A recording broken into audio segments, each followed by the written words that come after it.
There was a time when Bob Odenkirk wasn't on anyone's radar. Born in Berwyn, Illinois, and raised in Naperville, he grew up in a home fractured by alcoholism and instability. His father left when he was young. Financial hardship followed, but Bob had two weapons: a sharp mind and a burning drive to create. From an early age, he knew he wanted to write, perform, and tell stories, but not for fame, and not for money. He just wanted to matter. In college, he studied writing and film with an edge most wouldn't see coming. By the late 1980s, Bob was behind the scenes at Saturday Night Live, writing jokes for other people to say. He shaped some of the most iconic sketches of the era, but often went uncredited and seen. He was a nobody in the loudest room in comedy, but Bob kept moving. He didn't chase celebrity, he chased craft. He co-created Mr. Show with Bob and David, with David Cross, in the 1990s, a series that became a cult hit, influencing generations of comedians and writers. Still, Odenkirk wasn't a household name. He was the man behind the curtain, the unsung genius. But here's where the wisdom comes in.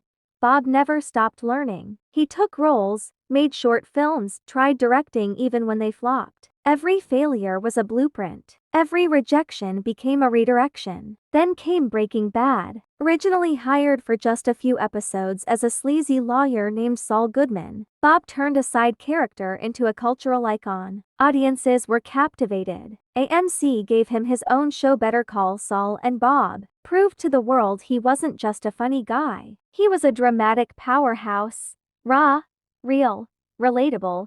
He poured decades of quiet experience into that role, and in doing so, he became something far greater than famous. He became respected, but even then, Bob wanted more than applause. He wanted to challenge himself, which brings us to Nobody. When he pitched the idea for the original film, no one believed Bob Odenkirk, the awkward lawyer, the former sketchwriter, could headline an action movie. He was in his late 50s, no martial arts background, no blockbuster muscles. But like Hutch Mansell, Bob trained for 2 years, boxing, weapons, stunts. He bruised, bled, and broke limits. Not to prove the industry wrong, but to prove to himself that reinvention has no age limit. And when Nobody dropped, audiences saw it.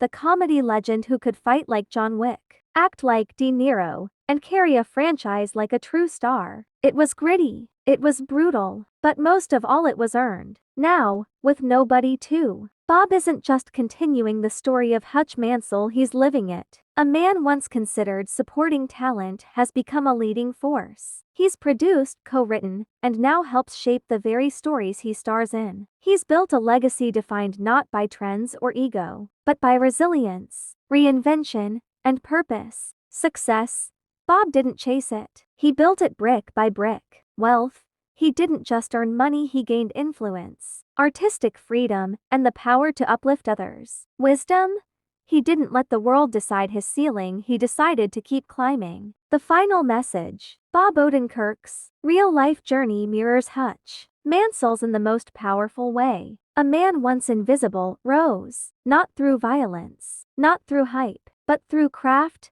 grit, and wisdom. He teaches us that it's never too late to begin your greatest chapter, and that even the quietest Nobody can become a legend if they believe in their story enough to fight for it.